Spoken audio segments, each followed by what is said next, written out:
Welcome to Midlife Money Made Easy. I'm Joanna Needham. This is the show to help you make sense of your finances in midlife.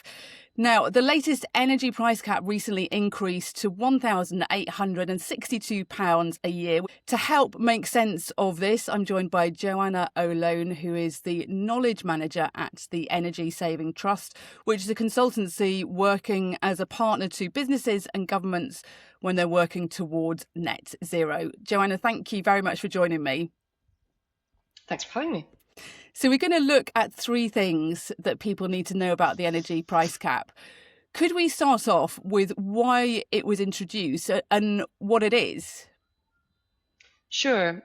So if we can cast our minds back to almost pre-COVID, before we had the energy price crisis, we were all very much encouraged to shop around for our energy bills. There was loads of price comparison websites and government campaigns, and businesses were asking us to shop around even as often as 6 months to find the best deal. This works. There's lots of competition in the market, and energy companies getting really lucrative and cheap energy really for us to win our business and move our contracts to them. Unfortunately, though, there was a huge lot of people that weren't shopping around and weren't engaging in this practice. And what we found was that energy suppliers were reducing the tariffs to attract new customers, but to make that money back up, increasing the tariffs for people that weren't shopping around and were left on what we call their standard variable tariffs, or their default tariff that they were left on. Unfortunately, a lot of this group of consumers were the unengaged, the people that are maybe not that digitally active, not using price comparison sites to move around, or just disengaged from the whole energy industry. And they were really paying the penalty for not being engaged in this way and paying higher bills. That was deemed unfair by the Competition and Markets Authority, who ordered Ofgem to do something about it. And what Ofgem did, and they're the energy regulator, Ofgem set out the energy price cap. And the purpose of the cap really is to set a maximum price that you can pay to prevent any of this really unfair, increases on tariffs. That was how it was introduced. The price cap takes into consideration the wholesale costs of the energy, so the gas that powers a lot of our electricity supply, and the price of gas for our gas network, and all the pipes and the wires and all the costs that it takes to transfer that energy to each of our homes and businesses. Some customer service costs, the billing, the debt, and all these costs that basically takes to run an energy company, a little bit of profit on the top, and then sets that cap, the maximum that an energy company can charge you for your gas and for your electricity. Fast forward to today though, and what's really changed in the market was most of us weren't really on one of these energy price cap tariffs before. We usually fixed a deal with somebody and we weren't capped by this. But gas prices and oil prices went insane, really, and partly because of the Ukraine and Russia war, and now what we've seen recently with the US-Iran conflict as well, we've seen gas prices really shoot up in that price, and it meant that the price cap was actually lower than what the energy companies were having to pay to purchase that wholesale gas to provide that power. And so there was an issue, and now basically most of us are on a price cap tariff, or just a little bit below a price cap tariff. And so could you just explain, so I am with Octopus Energy.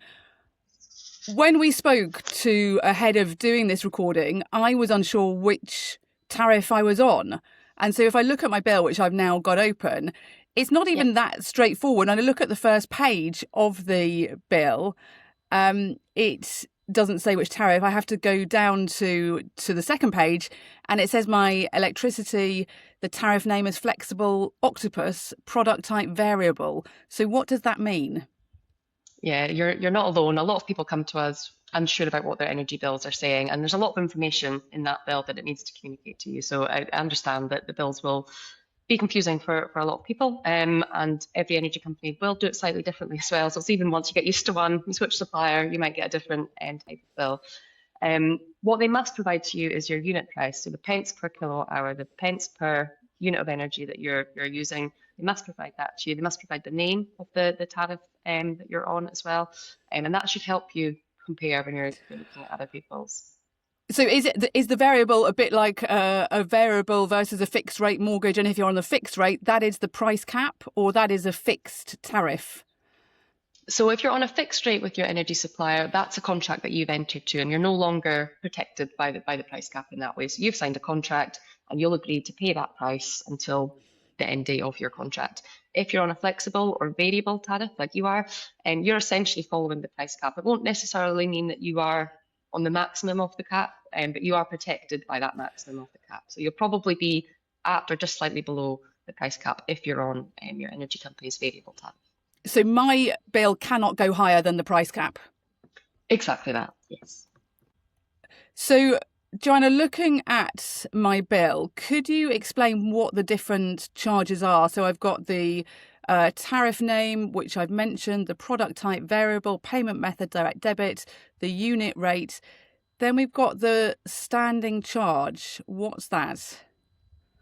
So your standing charge is essentially your daily charge for being connected to the energy grid. So if you're connected as an electricity customer, you'll pay a daily standing charge for being connected to our substations and our wiring that takes all of our electricity to your home. And if you're on gas as well, you'll be paying for your access to the pipes. You pay that regardless of how much energy that you use. That's a daily charge that happens no matter what. The unit rate is that determines how much your total bill is going to be, depending on how much gas or electricity that you use. Great, thank you. So the second thing, what do people need to know about the energy price cap? Perhaps we could look at the dates and how often the price cap is set, and also who sets it. Yes, so Ofgem set the price cap, and they're the energy regulator, and they're the ones that are doing all these calculations to understand the costs of delivering energy to us and then setting that maximum price cap. They review it every 3 months, and the biggest change, and so some of the costs are quite standardized, but one of the biggest changes is obviously wholesale gas costs that are fluctuating as a kind of global commodity price and trading at all sorts of prices across the world. And right now we've seen them be really high. You'll see the price cap change every 3 months. Usually what we find is in winter, they're a bit higher. We use a lot more energy in winter, and therefore we see gas prices increase a lot more during the winter and a bit less in summer. But what's happened recently, the geopolitical scale has seen the summer one go up a bit more than we were expecting because of what's been happening there. So coming on to the third thing, what's the next thing that people need to know about the energy price cap? But most energy suppliers offer something better than the price cap. So if you're somebody that's maybe come out of a old tariff, you were maybe in a contract that's lapsed and you just get put onto the energy company's default, or if you've just never switched energy tariff before, you're probably on your energy supplier's default tariff. And lots of people are, but energy suppliers do offer better tariffs than their defaults. So do look around and move to either your energy company or another energy company's better tariff for you. And just following up on that, why do energy companies charge us different rates for the same thing that they're providing? Yeah, it is a competitive market. So energy companies want our business. And so probably the best way to do that is through good customer service, but also the cheapest rates that they can. So a lot of energy companies are looking at their own operations, trying to reduce as much as they can and still deliver a good service. But yes, they're all making use of the same network. They're all providing the same gas and the same electricity. They're kind of the act as the broker really to your access to that. And so they're doing what they can in order to win your business and the cheapest rates that they can do.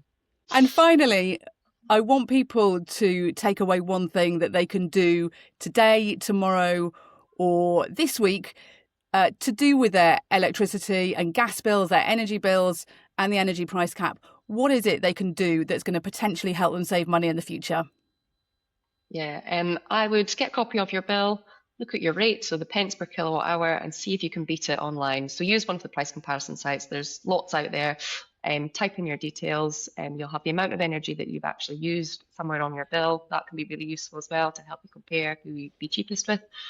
So I would encourage everybody to see if they can beat their current tariff rate using one of the price comparison websites.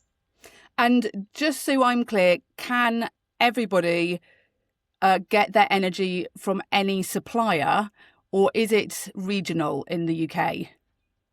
It's not regional. As long as an energy company has at least 50,000 customers, Ofgem consider that they have to offer a tariff to absolutely everybody.